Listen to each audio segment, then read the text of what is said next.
Google Jamboard is a great option for online learning. Here I am in my Google Classroom.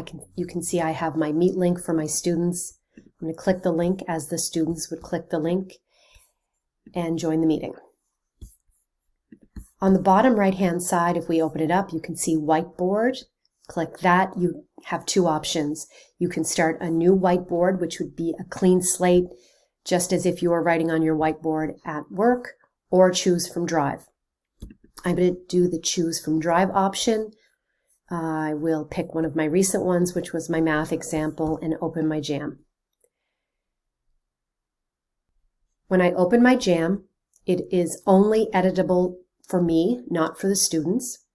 The students are going to be able to access the Jam by hitting the chat button. Now, before I do that, I'm just going to drag over my Meet and pull my Jam to the side so that I am able to see both my students and the Jam at the same time. Once you open the Jam, the students should go to the chat and the link will automatically have been put in there once you had opened your Jam. So the students just have to click the link and it will open as it just opened for you. Now, what you would want to do is go to your iPad. Just to demonstrate for this video, I've brought the image of my iPad onto my screen for the recording. I'm going to hit the Jamboard icon. And if you do not see the most recent Jam that you've done, just simply pull down to refresh.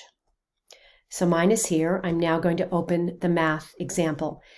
Now you will see I have no tools on the left-hand side like I do over here on my desktop version of Jamboard, but there is a small pencil down on the bottom right-hand side of your iPad that you hit, and you will get the iPad options or the Jamboard options.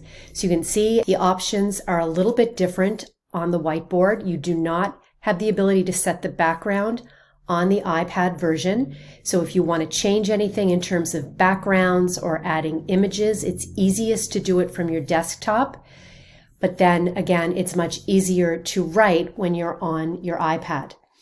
When you're on your iPad and you want to move to the next page, I will do that on my iPad, but you will see that it doesn't automatically change the page on your desktop, and it won't do that for the students either. So once you change the page, you have to tell the students to move on to the next page and follow you along. So I can now hit the pencil, any color I want, and I can show the students, and as I'm doing something on the iPad, it just takes a moment for it to show up on the desktop version. Students are seeing your work at a bit of a delay.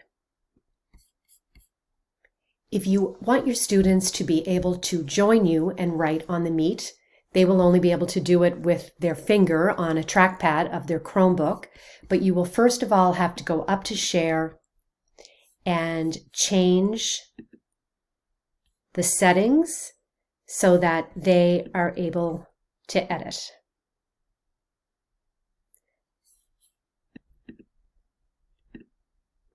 Again, if you want to see all your pages, click at the top.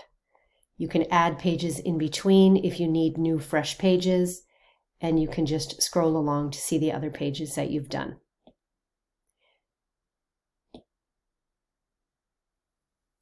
Hopefully this is enough to get you started with Jamboard for your Google Classroom and your Google Meets.